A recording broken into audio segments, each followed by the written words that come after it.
last 30 days are remaining for prelims 2026, and I have gone through this phase multiple times, especially during that time जब मेरा prelims बार बार clear नहीं हो रहा था. So I exactly know कि क्या वो problems आती हैं, क्या वो mistakes हम usually करते हैं that hampers the year long preparation. So it does not matter कि आपने एक साल में, अपने 1.5 साल में कितना prepare किया है.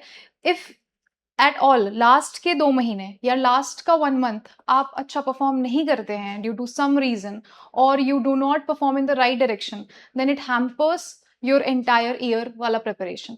सो let's see what are the mistakes that we usually do, और हम उसे अवॉइड करना सीखना है हमें इस फेज में, specifically regarding prelims. Okay, so let's understand what not to do exactly in these 30 days. Firstly, it's about reading. Okay, so what we do usually, नए resources पे जाने की हम try करते हैं. वो कुछ भी हो सकते हैं. They can be PDFs, they can be videos, they can be new current affair related magazines and everything which we feel कि वो handy है. शायद यहाँ पे शायद हमें कुछ क्रिस्प फॉर्मेट में मिल जाएगा, हम थोड़ा हाई यील्डिंग टॉपिक्स कर लेंगे और हमारा फटाफट से रिवीजन हो जाएगा. And we somehow ignore the basic sources, या फिर वो सोर्सेज जो हमने अभी तक रेफर करी थी. Right, so this is one big mistake that we do. और इसके चक्कर में क्या होता है, जो हमें एक्चुअली स्ट्रेंथन करना था, जो अभी तक हमने पढ़ा था, वो हम नहीं कर रहे होते हैं. और fine, next comes regarding a very strategic space जहां पे आप नोट्स बनाने का ट्राई करते हो.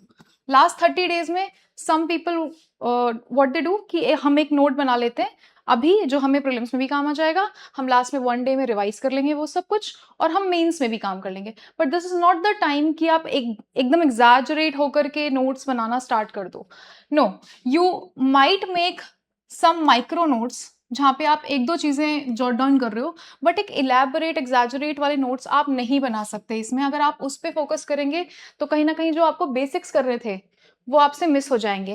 And this is very important for clearing prelims.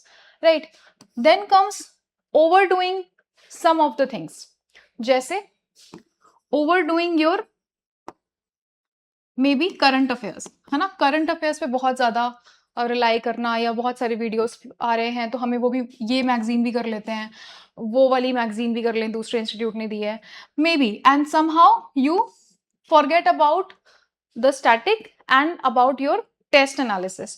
तो अगर हम पढ़ रहे हैं कोई एक पर्टिकुलर चीज ज्यादा, या फिर स्टैटिक में ही you are focusing more on one particular subject and ignoring the other one जो हाई यील्डिंग है. फॉर एग्जाम्पल, पॉलिटी इकोनॉमी पे आपने बहुत फोकस किया, but environment and science and tech आपने इग्नोर कर दिया.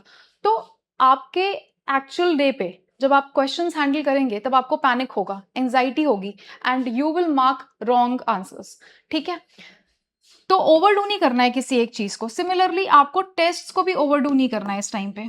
It's important that you give FLTs, you analyse them well, but उसको ओवरडू नहीं करना है, चाहे वो टेस्ट हो या पीवाईक्यू हो. सम पीपल थिंक कि let's solve a lot of questions, full day I am going to sit and solve an number of questions, but then what happens, आपका रिविजन बैक ट्रैक पे चला जाता है. ठीक है, एंड सिर्फ एक चीज एक फॉर्मेट में रहने से आपका ओवरऑल एनालिसिस तो होगा नहीं. So you need a balance in both these things. ठीक है, next what not to do is not ignore, do not ignore CSAT, है ना. आपको लगेगा मे बी मैं लास्ट 1 वीक में देख लेंगे, लास्ट 10 डेज में देख लेंगे, maybe I have a good grasp on my mathematics, and मेरा पहले एप्टीट्यूड अच्छा था मे बी कॉलेज टाइम पे, प्लेसमेंट के टाइम पे. But do not ignore the subject on the basis of your assumptions कि मेरा हो जाएगा, है ना. एक बार प्रॉपर एटलीस्ट पीवाईक्यूज लगाइए. कुछ एरियाज जो आपके गड़बड़ हैं, जहाँ पे आपको नंबर्स कम आते हैं, एक्यूरेसी कम आती है, वो वाले पर्टिकुलर सेक्शंस आप सॉल्व कर ले, तो give a fair amount of time to CSAT as well. Then comes the negative talk, self talk that you do to yourself, है ना, जो आप अपने साथ में ही कॉन्वर्स कर रहे होते हो एंड बहुत सारी चीजें सोच रहे होते हो. Constant comparison and guilt trip में जाना, रिग्रेट करना कि हाँ ये कर लिया होता, शायद अभी थोड़ा एक और टाइम मिल जाएगा 1 मंथ का तो मैं और अच्छा प्रिपेयर कर लूंगा. तो ऐसी जो नेगेटिव सेल्फ टॉक्स हैं या फिर वेस्ट थॉट्स हैं, ये थॉट्स जो है जिसका कोई काम नहीं है अभी, जिसके आप अगर अभी सोचते भी हो तो आप बैक में जाकर ठीक नहीं कर सकते, अभी आप इसको एग्जाम के टाइम को एक्सटेंड नहीं कर सकते, right? So it is not controllable by you, still you are thinking, तो वो वेस्ट ही है ना। अब अगर आप ऐसे चीजें कर रहे हो या फिर आप डे ड्रीमिंग कर रहे हो and if you are worrying about mains, ठीक है, तो वो भी वेस्ट ही थॉट है। अभी मेंस के बारे में टेंशन लेने का कोई मतलब है? अभी आपको प्रीलिम्स देना है, जब तक आप प्रीलिम्स क्लियर नहीं कर रहे हो मेंस कैसे दे सकते हो? स्पेसिफिकली जब आपके लास्ट का एक मंथ बचा हुआ है तो आप उसके बारे में सोच के कुछ नहीं कर सकते। somehow you can do when you act on it, है ना? अगर आप अपना प्रीलिम्स स्पेसिफिक प्रेपरेशन स्मार्ट कर लेते हो, अच्छा स्ट्रॉन्ग कर लेते हो, स्ट्रेंथन कर लेते हो, तब ही आप आगे मेंस में जा सकते हो, राइट? तो ये सब कुछ मिस्टेक्स हैं जो आपने नहीं करनी है। And I have just jotted down here कि एक बार फिर से देख लेते हैं, न्यू सोर्सेस पे नहीं जाना है, you don't have to explore, है ना? एक्सप्लोरेशन नहीं करना है, this is not the time to explore, है ना? This is the time to strengthen your preparation. तो एक्सप्लोरेशन नहीं करना है बट आपको रिवाइज करना है, ठीक है? नोट मेकिंग नॉट एग्जैजरेट, है ना? एग्जैजरेट करके नहीं करनी है। एंड टेस्ट सिर्फ सॉल्व करना या फिर सिर्फ पढ़ना, ये ओवरडू नहीं करना है। Overdoing anything, no, this is a big no no.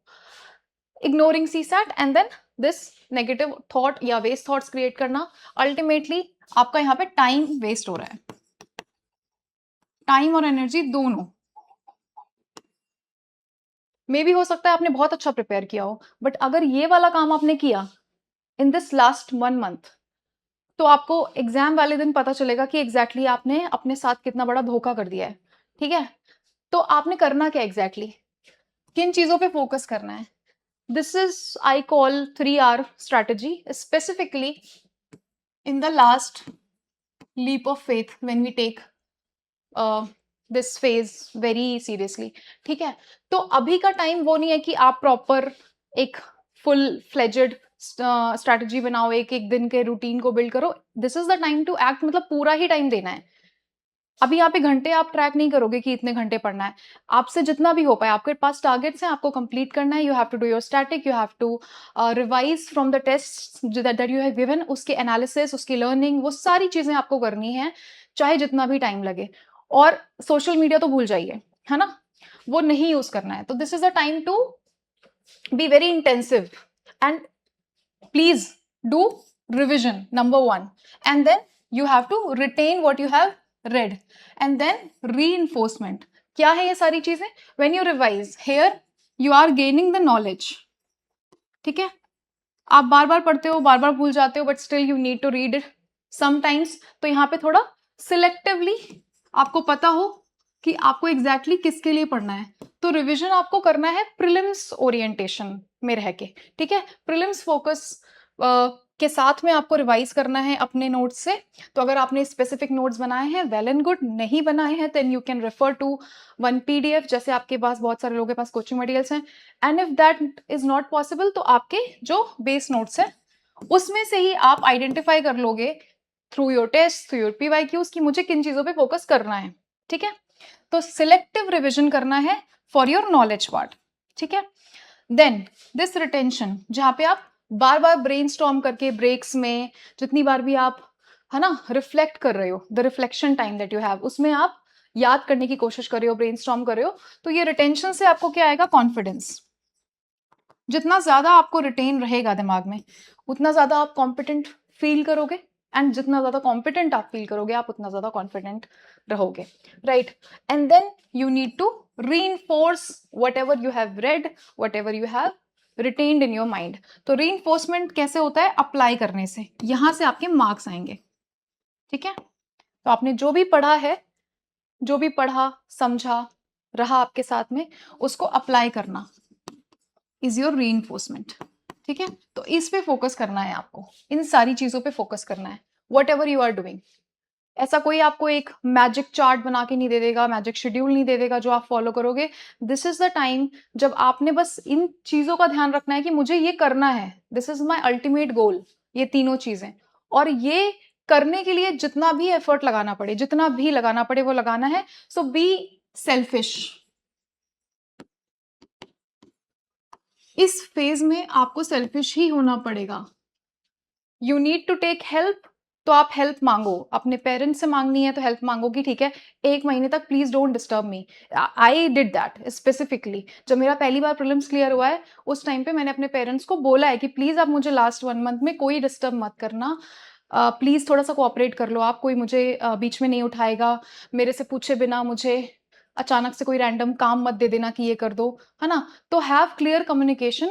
आपको मदद चाहिए किसी से, फ्रेंड से भी चाहिए तो आप मांग लो. एंड डू दिस कि 1 मंथ कोई टेंशन नहीं, कोई भी टेंशन नहीं, बाहर का कुछ नहीं होना चाहिए. सिर्फ अगर टेंशन हो भी तो ये कि हाँ मैंने ये सारी चीजें करी या नहीं, रिविजन किया प्रॉपरली, क्या मुझे याद है, कितना याद है, क्या मैं उसे अप्लाई कर पा रही हूँ या नहीं कर पा रही, है ना. मेरे से क्वेश्चन सॉल्व हो रहे हैं या नहीं हो रहे हैं. PYQs का पैटर्न मुझे समझ में आ रहा है, मुझे थीम्स पता है कौन सी इंपॉर्टेंट है. तो ये सारा फोकस होना चाहिए. इसके अलावा आपका दिमाग कहीं और लगना ही नहीं चाहिए, बिल्कुल नहीं लगना चाहिए. कुछ भी हो जाए, मतलब लिटरली ये एटीट्यूड रखना है कि कुछ भी हो जाए मेरे को यही करना है. इन पे ही फोकस रखना है. अर्थ को एक आ जाए, डजेंट मैटर. थोड़ी देर का आता है, हट जाता है फिर, है ना. चीजें हो जाती हैं, कोऑपरेट, है ना. बहुत ही ज्यादा अगर कुछ रैंडम हो जा रहा है, आपकी लाइफ थ्रेटन हो रही है, तभी आप हट सकते हो. अदरवाइज आपने यही करना है.